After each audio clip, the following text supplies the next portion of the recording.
Assalamualaikum warahmatullahi wabarakatuh. Shalom, salam sejahtera bagi kita semua. Perkenalkan, saya Christine Hufidol dengan NPM 2103265. Di sini, saya akan mempresentasikan hasil penelitian saya dengan judul Analisis Produktivitas Departemen Produksi dengan metode Objektif Matrix atau OMAX di PT Longreach Indonesia Cirebon dengan dosen pembimbing Ibu Eni Aryani. Adapun latar belakang pada penelitian saya, yaitu PT Longreach Indonesia merupakan salah satu perusahaan manufaktur bermerek internasional yang bergerak di industri sepatu dan memproduksi berbagai merek sepatu ternama seperti Crouch, Under Armour, Asics, dan Brooks yang akan diekspor ke luar negeri. Nah, pada tahun 2024, produksi perusahaan pada Line 7 yang memproduksi sepatu brand Brooks mengalami penyimpangan hasil produksi yang menyebabkan target produksi tidak tercapai. Untuk rumusan masalah pada penelitian ini, yang pertama, bagaimana tingkat produktivitas pada unit produksi sepatu brand Brooks di PT Longreach Indonesia. Dan yang kedua, bagaimana usulan perbaikan untuk peningkatan produktivitas pada unit produksi sepatu brand Brooks di PT Longreach Indonesia. Adapun batasan masalah pada penelitian ini, yang pertama, penelitian ini hanya berfokus pada departemen produksi dan tidak mencakup departemen lain seperti pemasaran ataupun keuangan. Yang kedua, penelitian ini hanya dilakukan pada proses produksi lain 7, yaitu proses produksi sepatu brand Brooks di PT Longreach Indonesia. Dan yang ketiga, periode pengukuran tingkat produktivitas yang digunakan yaitu data pada bulan Januari 2024 sampai dengan bulan Desember 2024. Dan yang keempat, penelitian ini menggunakan kriteria bahan baku tekstil, jumlah tenaga kerja, jam kerja mesin jahit sepatu, penggunaan energi listrik, dan data produk cacat. Untuk asumsi-asumsi pada penelitian ini, yang pertama, semua karyawan yang bekerja pada unit produksi diasumsikan memiliki beban kerja dan jam kerja yang sama. Yang kedua, tidak terjadi perubahan sistem produksi yang diterapkan oleh perusahaan selama penelitian berlangsung. Untuk tujuan penelitian, yang pertama untuk mengetahui tingkat produktivitas parsial pada unit produksi produk sepatu brand Brooks di PT Longreach Indonesia. Dan yang kedua, memberikan usulan perbaikan untuk meningkatkan produktivitas pada unit produksi sepatu brand Brooks di PT Longreach Indonesia. Untuk lokasi dan waktu penelitian, PT Longreach Indonesia ini berlokasi di Jalan DI Panjaitan Kalibuntu, Kecamatan Padedilan, Kabupaten Cirebon, Jawa Barat. Penelitian ini dilaksanakan pada bulan Februari 2025 sampai dengan data yang dibutuhkan terpenuhi. Untuk identifikasi variabel, terdapat variabel terikat dan variabel bebas. Variabel terikatnya yaitu tingkat produktivitas unit produksi PT Longreach Indonesia, dan variabel bebasnya yaitu jumlah pemakaian bahan baku, jumlah tenaga kerja, jumlah jam kerja mesin, jumlah pemakaian energi listrik, dan jumlah produk cacat. Selanjutnya ada langkah-langkah pemecahan masalah. Ini dimulai dari studi pustaka dan survei lapangan, kemudian akan dirumuskan masalah, lalu ditentukan tujuan dan identifikasi variabel operasional. Selanjutnya ada pengumpulan data yang dimana ada data input, output, dan data kuesioner. Untuk data input yaitu data dari jumlah bahan baku, tenaga kerja, jam kerja mesin, pemakaian energi listrik, dan produk cacat. Sedangkan untuk data outputnya yaitu jumlah produk yang dihasilkan. Dan yang terakhir ada data kuesioner. Selanjutnya akan dilakukan tahap defining dengan metode OMAX, yaitu untuk menentukan kriteria produktivitas dan rasio performance. Kemudian lanjut ke tahap quantifying dengan metode OMAX, yaitu untuk menentukan nilai rata-rata, nilai tertinggi, nilai terendah, dan nilai realistis. Selanjutnya akan dilakukan penyebaran kuesioner AHP. Nah, setelah itu akan dilakukan penentuan bobot menggunakan AHP, lalu dilakukan perhitungan eigenvektor dan perhitungan CI dan CR. Nah, apabila CR-nya lebih kecil dari 0,1, maka akan dilanjutkan dengan tahap monitoring, yaitu penentuan skor, bobot, nilai, dan performance indikator. Nah, apabila indeks produktivitasnya menurun, akan dilakukan evaluasi nilai dan indeks produktivitas dan evaluasi capaian skor pada setiap kriteria dengan traffic light system. Selanjutnya akan dilakukan penganalisisan penyebab rendahnya produktivitas dengan diagram Fishbone. Lalu diberikan rekomendasi perbaikan dengan 5W plus 1H, kemudian ada hasil dan pembahasan, dan yang terakhir kesimpulan dan saran. Selesai. Nah, berikut merupakan data dari PT Longreach Indonesia, yaitu data input dan data output.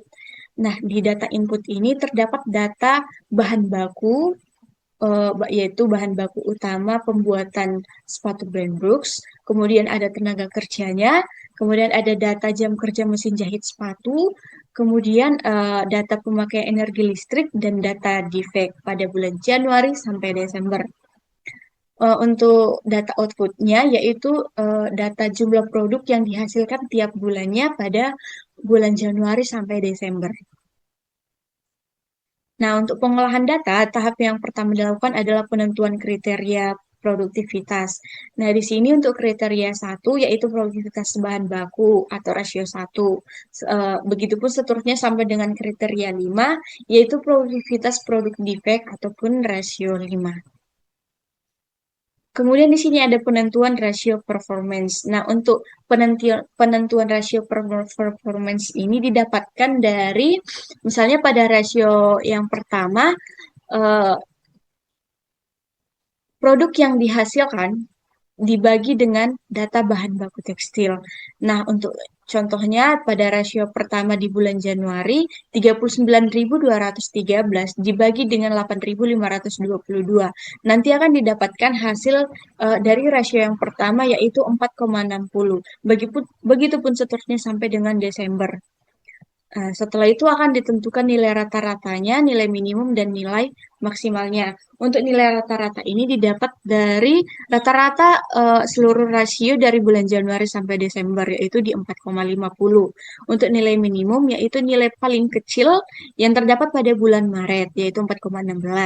Kemudian untuk nilai maksimal, yaitu nilai yang paling tinggi yang terdapat pada bulan Oktober, yaitu 4,86. Kemudian untuk rasio 2, rata-ratanya di 143,22, untuk nilai minimumnya 117,80, dan untuk nilai maksimalnya 164,93. Untuk rasio 3, untuk di level 3 atau rata-ratanya di 2,93, level 0-nya 2,87, di level 10-nya 3,01. Kemudian untuk rasio 4, di level 3-nya 2,02, level 0-nya 1,74, level 10-nya 2,27. Dan yang terakhir di rasio 5, yaitu level 3-nya 183,22, level 0-nya 177,32, dan untuk level 10-nya 190,70. Kemudian selanjutnya masuk pada tahap quantifying. Di sini akan ditentukan nilai tertinggi, nilai rata-rata, terendah, dan nilai realistis. Nah, untuk nilai tertinggi dari ataupun level 10 ini sudah direkap dari perhitungan sebelumnya.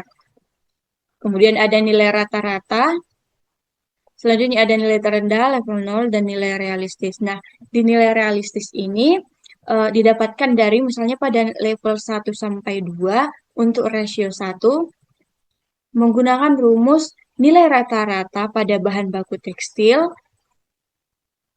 dikurang nilai terendah pada bahan baku tekstil dibagi dengan 3 dikurang 0.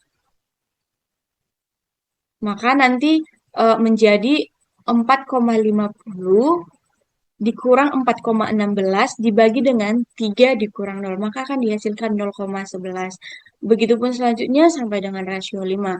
Kemudian untuk level 4 sampai 9 ini didapat dari nilai tertinggi atau level 10 dari bahan baku tekstil dikurang nilai rata-rata level 3 dibagi 10 dikurang 3. Nah, misalnya pada rasio 1 itu 4,86 dikurang dengan 4,50 dibagi 10 dikurang 3, maka akan didapatkan 0,05. Begitupun selanjutnya sampai dengan rasio 5. Kemudian setelah tahap quantifying tadi akan dilakukan penyebaran kuesioner AHP. Nah, kuesioner AHP ini akan diolah menggunakan software. Nah, di sini saya menggunakan software Expert Choice dan akan dihasilkan pengolahan software seperti ini. Untuk bobot bahan baku didapatkan 0,340, untuk tenaga kerja didapatkan 0,347, untuk jam kerja mesin didapatkan 0,103, untuk pemakaian energi listrik didapatkan 0,108, dan untuk defek produk didapatkan 0,102, dan untuk inkonsistensinya itu di 0,05. Nanti akan diubah menjadi bentuk presentasi seperti ini. Selanjutnya ada penentuan skor, bobot, nilai, dan performance indikator. Nah, untuk matriks performance Januari pada 2024. Nah, untuk nilai performance ini didapat dari tahap defining yang pertama tadi. Kemudian untuk ini didapat dari nilai kenaikan dari tiap level yang sudah kita cari di tahap quantifying tadi, yaitu di nilai realistis. Misalnya, pada nilai realistis level 1 sampai 2 ini 0,11. Nah, di sini level 0 tadi sudah didapat, maka ini akan didapatkan 4,16 ditambah 0,11. Nanti akan didapatkan hasil 4,27. Begitupun selanjutnya, kemudian untuk level 4-nya, ini nanti menggunakan nilai realistis level 4 sampai 9. Misalnya pada nilai level 4 yaitu 4,50 ditambah 0,05 akan menghasilkan 4,55. Begitupun selanjutnya sampai dengan level 10. Nah, kemudian untuk skor ini didapat dari ini angka yang sudah ditandai dengan berwarna kuning. Kenapa ditandai dengan berwarna kuning? Karena nilai ini merupakan nilai yang paling dekat ataupun nilai yang sama dengan nilai performansi yang di atas ini. Misalnya pada Januari itu untuk rasio 1 nilai performansinya 4,60. Maka di sini ada 4,60. Dia di level 5, maka di sini akan dituliskan skornya menjadi 5. Kemudian untuk rasio 2 di 161,37. Nah, 161,37 ini merupakan nilai yang paling dekat yaitu di level 9, yaitu 161,83. Maka untuk skornya dituliskan 9.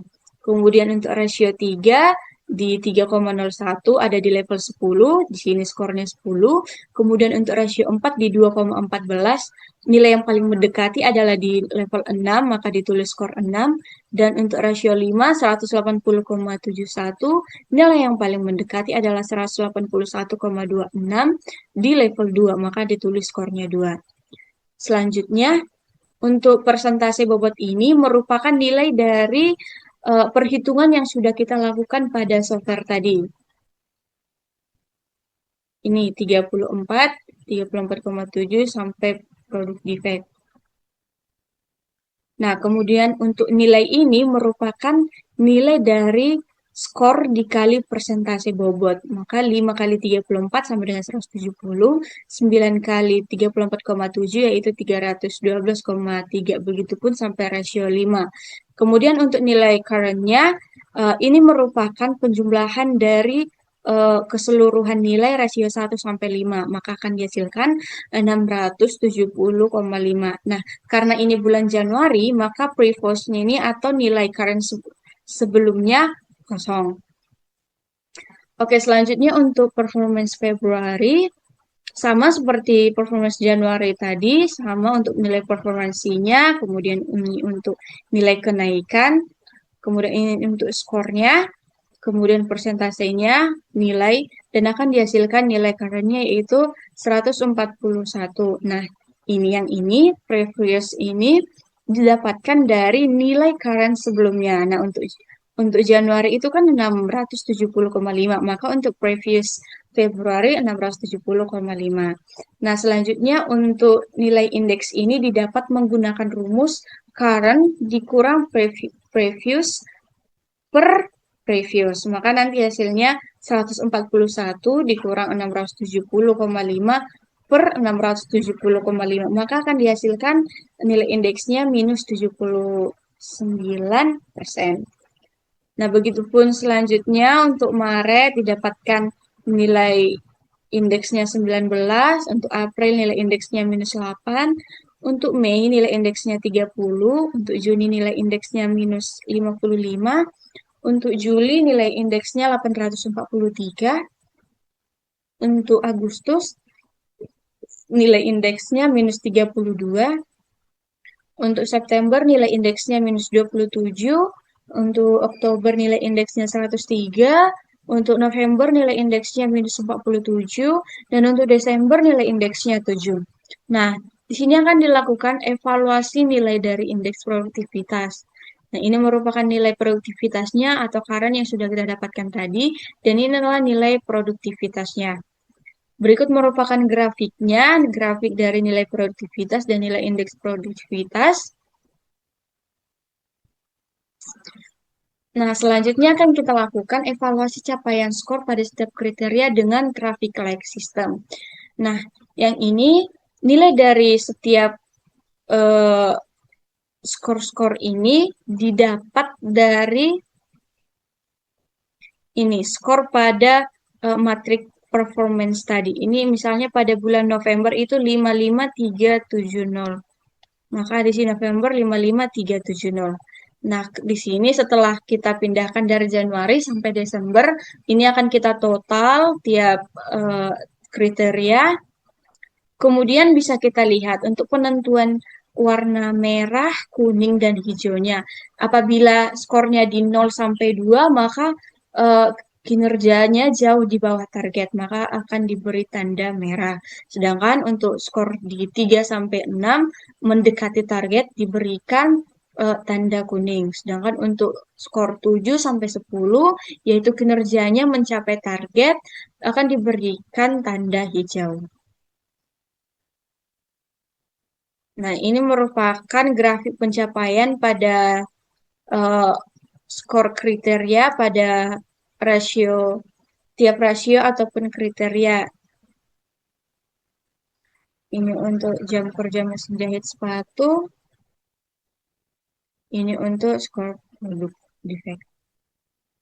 Nah, setelah itu akan dilakukan dia penentuan diagram fishbone, rendahnya performance produktivitas, misalnya pada bahan baku tekstil, pada kriteria bahan baku tekstil itu ada material di mana kualitas bahan baku yang buruk, suplai bahan baku dari supplier yang terlalu lama, penggunaan bahan baku yang boros. Untuk manusianya, kurang teliti dalam pemeriksaan kualitas bahan baku, tidak teliti dalam pencatatan data material, dan kesalahan dalam peramalan bahan baku. Dan untuk metodenya, penjadwalan pengadaan bahan baku yang tidak sesuai, dan tata letak penyimpanan bahan baku yang tidak rapi. Nah, ini akan dilakukan penyebab rendahnya performance produktivitas pada setiap kriteria ataupun rasio. Untuk bahan baku tekstil, kemudian untuk tenaga kerja menggunakan manusia dan metode. Kemudian untuk jam kerja mesin jahit sepatu ada metode, manusia, dan mesin. Kemudian untuk pemakai energi listrik ada manusia, metode, dan mesin. Dan untuk produk defect ada metode, manusia, lingkungan kerja, material, dan mesin. Nah, setelah itu akan dilakukan usulan perbaikan produktivitas dengan 5W plus 1H. Misalnya untuk pada bahan baku tekstil, untuk faktor manusianya, pembentukan struktur organisasi khusus untuk pemeriksaan kualitas bahan baku. Mengapa? Agar produk yang dihasilkan memiliki kualitas yang tinggi dan konsisten. Siapa yang melakukan perbaikan? Yaitu tim QA atau Quality Assurance dan Supervisor gudang. Di mana di gudang. Kemudian kapan dilakukan perbaikannya pada setiap hari produksi. Bagaimana caranya? Yaitu membuat divisi pemeriksaan bahan baku khusus meliputi pembuatan laporan analisis sebagai dokumen yang mencatat pelaksanaan pemeriksaan terhadap bahan baku. Begitupun selanjutnya untuk faktor material dan metodenya. Kemudian ini untuk usulan perbaikan tenaga kerjanya, yaitu di faktor manusia, metode, kemudian untuk kriteria jam kerja mesin jahit sepatu, ada di faktor manusia, mesin, metode. Untuk memakai energi listrik di faktor manusia, metode, mesin. Dan untuk Produk defect itu di faktor manusia, mesin, metode, material, dan lingkungan kerja. Baik, selanjutnya ada kesimpulan. Untuk kesimpulan pada penelitian ini, yang pertama, tingkat produktivitas parsial pada unit produksi lain 7 Brand Books di PT Longreach Indonesia Cirebon mengalami fluktuasi dengan adanya kenaikan dan penurunan pada setiap periode. Tingkat produktivitas parsial tertinggi untuk semua kriteria atau rasio terjadi pada bulan Oktober dengan nilai produktivitas sebesar 852,7 dan indeks produktivitas sebesar 103%. Sedangkan untuk tingkat produktivitas parsial terendah untuk semua kriteria atau rasio terjadi pada bulan Juni dengan nilai produktivitas sebesar 89,7 dan indeks produktivitas minus 55%. Nilai rata-rata produktivitas parsial untuk bahan baku sebesar 4,15 unit per meter, untuk tenaga kerja 117,80 unit per orang, jam kerja mesin 2,87 unit per jam, pemakaian energi listrik 1,74 per kWh, unit per kWh, dan produk cacat sebesar 177,32 unit. Yang kedua, usulan perbaikan dalam peningkatan produktivitas di PT Longreach Indonesia Cirebon dengan cara pembentukan divisi pemeriksaan bahan baku, yaitu menerapkan sistem ERP dan manufaktur terintegrasi, serta prinsip Lean Manufaktur. Perusahaan juga disarankan mengoptimalkan mesin dengan jadwal perawatan rutin, inspeksi berkala, dan pelatihan teknisi. Selain itu, efisiensi energi didorong melalui kampanye visual dan teknologi LOT, aspek ergonomi, rotasi kerja, dan serta tata letak jalur produksi juga diperbaiki untuk meningkatkan kenyamanan dan efisiensi kerja. Untuk saran pada penelitian ini, yang pertama, perusahaan sebaiknya melakukan pengukuran produktivitas secara periodik dan berkelanjutan sehingga dapat dijadikan acuan dalam pengukuran produktivitas yang akan datang. Yang kedua, perusahaan sebaiknya mempertimbangkan usulan perbaikan dengan 5W+1H untuk diimplementasikan oleh perusahaan agar dapat meningkatkan tingkat produktivitas di unit produksi. Yang ketiga, peneliti selanjutnya sebaiknya dapat mengaplikasikan metode lainnya untuk menganalisis tingkat produktivitas pada unit produksi di PT Longreach Indonesia Cirebon agar perusahaan tersebut semakin berkembang menjadi lebih baik. Nah, berikut merupakan dokumentasi penelitian pada PT Longreach Indonesia. Nah, sekian yang bisa saya sampaikan. Kurang lebihnya mohon maaf. Semoga bermanfaat. Terima kasih. Wassalamualaikum warahmatullahi wabarakatuh.